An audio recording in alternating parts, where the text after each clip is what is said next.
Baik Bapak Ibu dosen, Assalamualaikum warahmatullahi wabarakatuh. Muncul pertanyaan yang paling banyak ditanyakan oleh teman-teman dosen bahwa kenapa begitu banyak dosen itu berhenti di lektor. Jadi permasalahannya itu bukan karena mereka tidak cerdas, bukan karena mereka malas, dan bukan karena mereka kurang pengalaman. Masalahnya itu lebih dalam. Masalahnya itu terkait dengan sistemik ya. Dan yang paling mengejutkan, masalahnya bukan pada kemampuan tetapi pada strategi. Bayangkan sebuah piramida jabatan akademik ya. Di bagian tengahnya ada penumpukan besar yaitu lektor. Di puncaknya hanya sedikit yang berhasil naik menjadi lektor kepala ataupun guru besar. Pertanyaannya, apakah lektor itu jembatan menuju puncak atau justru terminal akhir yang tidak pernah Anda sadari? Nah, di video ini saya akan bongkar 3 kesalahan strategis terbesar yang membuat banyak dosen mentok di lektor dan bagaimana cara keluar dari jebakan tersebut ya. Tapi sebelum saya membahas lebih dalam, saya mau informasikan kepada Bapak Ibu dosen bahwa kita ketahui bahwa Bapak Ibu dosen untuk menulis di jurnal Scopus itu sangat sulit ya, apalagi di Sinta 1 dan Sinta 2. Nah, saya mempunyai jalan keluar. Bapak Ibu bisa mendownload prompting-prompting yang sudah saya sediakan dan sudah terbukti berhasil publikasi di jurnal Scopus Q2 paling minim ya.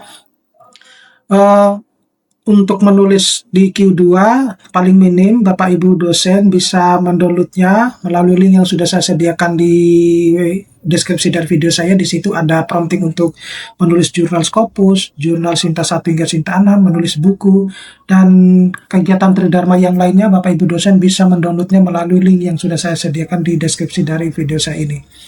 Nah, jadi Bapak Ibu dosen, kalau Bapak Ibu lihat ya di slide pertama itu, saya beri judul bahwa banyak sebenarnya dosen-dosen itu berhenti di lektor ya. Ini sebuah analisis fenomena nasional dan strategi menembus lektor kepala ya. Tentu banyak dosen mungkin berpikiran bahwa udahlah, jabatan akademik lektor itu sudah yang paling aman. Artinya ya, syarat sebenarnya yang dibutuhkan untuk pemenuhan kebutuhan BKD ya, beban kinerja dosen dan lain-lain itu mungkin dirasa oleh sebagian banyak dosen itu mampu untuk menaklukkan itu. Tetapi ketika sudah naik ke jabatan akademik yang lebih tinggi yaitu lektor kepala, maka tantangannya apalagi ke guru besar, tantangannya lebih besar ketimbang berada pada posisi lektor. Nah, di sini saya akan membahas berdasarkan hasil analisa dan pertanyaan-pertanyaan yang saya ajukan kepada teman-teman yang lektor ya. Nah, ini adalah piramida jabatan akademik Bapak Ibu dosen yang tidak sehat ya. Jadi mulai dari paling bawah itu adalah tenaga pengajar dan asisten ahli ya. Di sini kita lihat memang proporsinya untuk lektor itu cukup besar ya. Jadi ini ditegaskan fenomena nasional yang banyak dosen itu mentok di lektor dan gagal naik ke lektor kepala atau guru besar. Fakta struktural itu, diagram piramida ini menunjukkan bahwa lektor itu kurang lebih 115.000 orang ya. Sedangkan guru besar dan lektor kepala itu kurang lebih 33.000 dosen ya. Dan total dosen itu kalau misalnya diilustrasikan ya, 115.700 dosen data ilustratif dan visual. Artinya lektor itu adalah titik penumpukan terbesar dalam sistem jabatan akademik. Ini bukan anomali individual tapi pola sistemik nasional gitu ya. Nah, kalau kita lihat di sini ya, kita lihat bahwa untuk yang lektor saja laki-laki itu mencapai 60.534 dosen, sedangkan yang perempuan itu 55.168 dosen. Nah, ini yang harus menjadi sebenarnya jalan pemikiran ya untuk kita bersama ketika memang terutama untuk dosen-dosen yang sudah memiliki kualifikasi pendidikan doktoral, maka kesempatan untuk menjadi lektor kepala maupun guru besar terutama itu sangat terbuka lebar. Nah, ini lektor jembatan atau terminal terakhir gitu ya. Saya mengibaratkan semacam ini. Jadi secara desain kebijakan, lektor itu seharusnya fase transisi menuju kematangan ilmiah ya. Namun realitanya lektor itu sering menjadi zona nyaman dan terminal akhir. masalahnya bukan pada kecerdasan, tetapi pada pola kerja dan strategis karirnya. Yang mungkin merasa teman-teman yang berada di lektor itu ya udah tidak mau terjebak dengan kebijakan-kebijakan yang mungkin dirasa oleh sebagian besar teman-teman lektor itu tidak akan menguntungkan ya, berat gitu ya, akan dijalani gitu. Jadi mereka lebih cari amannya ya, karena satu di sisi yang lain gaji dosen itu kan kecil ya. Kalau khawatirnya misalnya BKD-nya itu tidak memenuhi, maka otomatis mereka tidak akan mendapatkan tunjangan sertifikasi dosen tersebut. Nah, oleh karena itu, biar nanti tunjangan sertifikasinya itu bisa cair setiap bulan, maka mereka berpikir bahwa udahlah, jabatan akademik lektor itu sudah yang paling aman gitu. Ya memang sebenarnya ya benar juga gitu ya. Nah, kalau misalnya iming-iming penghasilan untuk jabatan akademik lektor, kepala dan guru besar itu jauh lebih besar ya, mungkin mereka akan berpikir tidak akan berpikir banyak ya untuk naik jabatan akademik dosen. Nah, ini kemudian ada jebakan rutinitas ya ketika mengajar, kemudian membunuh mentality ya, semacam ini. Jadi, kenyataan di lapangan itu banyak dosen-dosen terutama yang lektor kepala itu terbebani dengan jumlah SKS yang cukup banyak ya, sekitar 20 SKS per semester gitu ya. Dampaknya itu energi bisa habis untuk pengajaran, kemudian riset bisa tertunda, bahkan publikasinya minim. Nah, dosen yang paling sibuk mengajar itu seringkali adalah dosen yang paling tertinggal jabatannya. Nah, ekosistem kampus akhirnya itu menghasilkan banyak pengajar tapi minim ilmuwan senior gitu. Nah, jadi ini yang semestinya harus menjadi jalan keluar kita ya semuanya ya. Jadi jangan terpaku hanya pada ini saja jabatan akademik yang lektor ya. Kita kepingin juga naik level lah ke lektor kepala gitu ya. Jadi dampak ekosistem itu kepingin kita juga dianggap sebagai ilmuwan senior gitu ya. Nah, untuk dilema pejabat struktural kemudian borgol emas akademik ya, kita lihat di sini bahwasanya pejabat struktural dalam hal ini dia bisa dekan, kapolri dan lain itu sering terjebak ya ilusi BKD terpenuhi, masa produktif ya. Tapi realitanya itu bisa menyebabkan waktu riset itu terkikis, kemudian publikasi juga tertunda.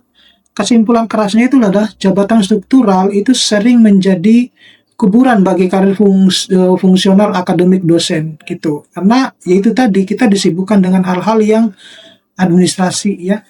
Ilusi amannya itu BKD bisa terpenuhi hanya dalam waktu 3 SKS. Dengan 3 SKS menciptakan rasa puas diri gitu. Tugas administrasi misalnya akreditasi, rapat memakan waktu untuk riset. Nah, konsekuensi publikasi ilmiahnya itu tertunda terus-menerus gitu. Lalu seperti apa diagnosis utama ya, bukan masalah kapabilitas tapi strategi ya. Jadi kualitas akademik atau capacity itu yaitu merupakan hal yang penting ya. Jadi kalau misalnya kita mengatur strategi sebenarnya itu bisa sangat menguatkan kita bisa naik level yang lebih tinggi ya. Kalau kita memahami juga memahami aturan atau kebijakan yang ada. Jadi masalahnya itu bukan kapasitas intelektual. Prioritas dosen lektor itu sebenarnya mampu naik, tapi tidak punya strategi. Nah, masalah utamanya itu adalah literasi angka kredit yang rendah, tidak memahami peta kenaikan jabatan akademik, sama bekerja keras tapi tidak terarah. Seperti itu. Nah, seperti apa dengan naik jabatannya ya. Jadi kalau kita lihat mayoritas dosen untuk naik level itu tentu membutuhkan strategi yang cukup ya, terutama strategi dalam membaca kebijakan-kebijakan yang ada ya, terutama kayak seperti yang baru terbit ini ya, Kemendikti-Saintek nomor 52 tahun 2025 ya. Kalau kita memahami sebenarnya untuk naik jabatan, kita sebenarnya bisa untuk naik jabatan akademik itu. Nah, kesalahannya itu adalah strategi satu ya, buat peta angka kredit. Jadi banyak dosen itu tidak menghitung kebutuhan angka kredit ya sejak dini ya. Mapping yang dibutuhkan itu seperti apa? Penelitian berapa persen ya? Kalau mau ke lektor kepala tentu 40% untuk penelitian.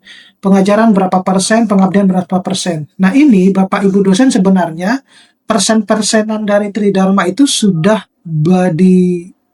sudah tertuang ya di dalam POPAK 2019 gitu. Jadi yang persentase yang di Kepmendikti Saintek nomor 52 tahun 2025 itu mengacunya ke POPAK 2019.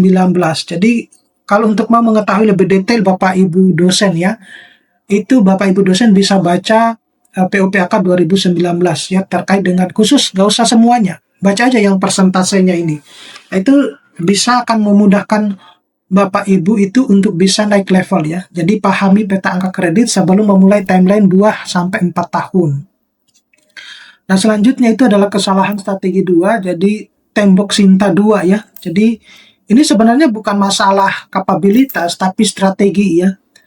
Kalau sebenarnya saya seringkali menyampaikan ke teman-teman dosen ketika saya mengisi webinar-webinar dalam penulisan artikel itu, kalau memang tidak terbiasa menulis, usahakan membiasakan dulu menulis di level yang lebih rendah dulu ya, Sinta 3 sampai Sinta 6 gitu. Kalau sudah bisa menaklukkan itu, coba sesekali naik ke Sinta 2, Sinta 1. Ya syukur-syukur bisa ke jurnal internasional lah, misalnya ke Q4 atau Q3 gitu. Itu akan sense-nya berbeda Bapak Ibu dosen ya. Cuman gini ya, yang perlu diketahui sejauh pengalaman saya, menulis di jurnal 3 sampai 6 itu proses reviewnya tidak seketat seperti di Sinta 2 ataupun di jurnal internasional. Jadi semakin tinggi levelnya Bapak Ibu dosen, maka proses reviewnya itu dilakukan seserius mungkin. Dan ini yang mungkin tidak disadari oleh teman-teman dosen ya kebanyakan. Jadi mereka itu ya udahlah reviewnya yang sederhana aja gitu ya. Perbaikannya juga tidak begitu banyak. Tetapi kalau misalnya Bapak Ibu berbicara tentang kualitas dari artikel, maka sebenarnya proses review itu dilakukan dengan serius gitu ya. Jadi terutama untuk di jurnal internasional itu ya banyak sekali yang harus kita perbaiki karena biasanya juga direview sama orang-orang yang lebih profesional gitu. Jadi yang perlu ditanamkan itu adalah publikasi itu bukan sekedar pelengkap, tapi sebenarnya gerbang untuk struktural. Nah, banyak dosen itu terjebak karena merasa cukup dengan publikasi di tier bawah, ya bukan di tier atas gitu. Kemudian kesalahan strategi yang ketiga itu jebakan perfeksionalisme, ya. Jadi menulis itu selalu harus menunggu hibah, ya. Kemudian menunggu sempurna, kemudian nanti-nanti aja, terutama yang terakhir ini, nanti-nanti aja. Itu saya untuk bisa menaklukkan yang nanti-nanti aja itu cukup berat juga ya. Jadi saya harus memaksakan diri saya untuk menulis gitu.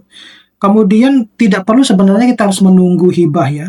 Jadi kita itu kan biasanya membimbing mahasiswa dalam menulis skripsi, tesis, disertasi ya. Nah, itu sebenarnya bisa kita jadikan sebagai luaran publikasi kita ya.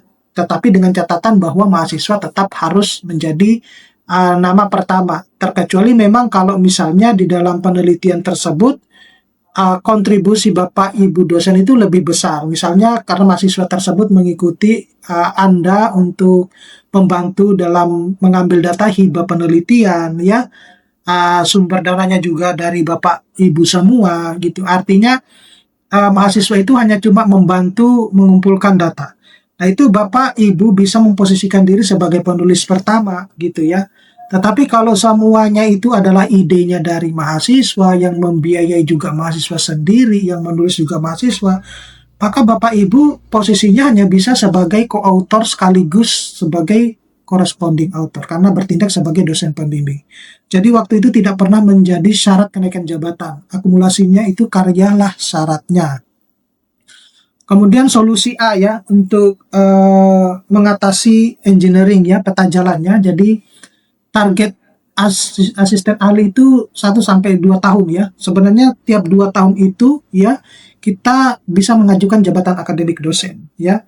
Nah, kita punya target ini. Mau ke lektor itu punya target kumnya itu berapa. Nah, lektor itu kan nilai dasarnya adalah yang 200 sama yang 300 ya.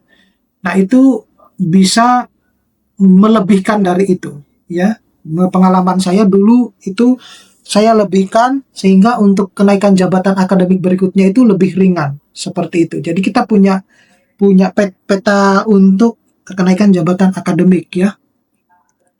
Kemudian solusi B itu keberanian berkata tidak ya. Jadi jika target Anda itu adalah lektor kepala atau guru besar, Anda harus berani menolak atau mundur sementara dari jabatan struktural gitu. Jadi mintalah dispensasi kepada pimpinan untuk fokus pada riset. Jadi pejabat struktural itu tugasnya administrasi, administrasi dan administrasi ya.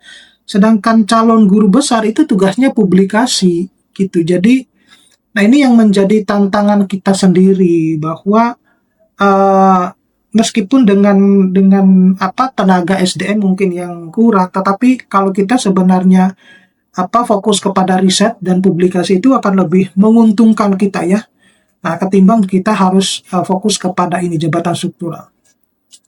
Solusi C itu menyeimbangkan tridharma. Jadi saya biasanya yang saya lebih prioritaskan itu adalah penelitian gitu. Sedangkan untuk pengajaran dan pengabdian itu malah yang penting punya SKS lah kalau menurut saya seperti itu. Ya meskipun pada dasarnya juga ya kadang kita diberikan SKS oleh Kajur itu cukup banyak gitu ya. Tapi ya mau bagaimana lagi karena memang ada sisi yang lain mungkin karena SDM-nya kurang gitu ya sehingga tidak ada lagi yang perlu ini. Jadi ini hindari menjadi dosen yang berat sebelah ya, hanya mengajar tapi nol publikasi. Ini bukan lagi dosen namanya, ini hanya cuma guru yang kebetulan ditempatkan di universitas seperti itu. Selanjutnya itu adalah checklist KIT ya, penyelamat karir akademik. Jadi hitung angka kredit ya, pahami kebutuhan poin sejak hari pertama. Fokus Sinta 2, mulai draft artikel untuk jurnal bereputasi sekarang. Kurangi jam mengajar ya, negosiasi dengan beban SKS yang jika memungkinkan. Hindari jabatan struktural ya, jika belum siap publikasi berani menolak ya. Submit jangan menunggu, kirim artikel, biarkan review yang memberi masukan. Nah ini menuju ilmuwan yang berkarya, jadi karir akademik itu bukan tentang durasi, berapa lama Anda mengabdi, tetapi tentang bukti karya apa yang Anda hasilkan. Jangan biarkan lektor menjadi terminal akhir Anda, jadikan itu jembatan menuju puncak. Oke, saya kira cukup sekian Bapak Ibu dosen, mudah-mudahan ini bisa bermanfaat. Saya akhiri, Assalamualaikum warahmatullahi wabarakatuh.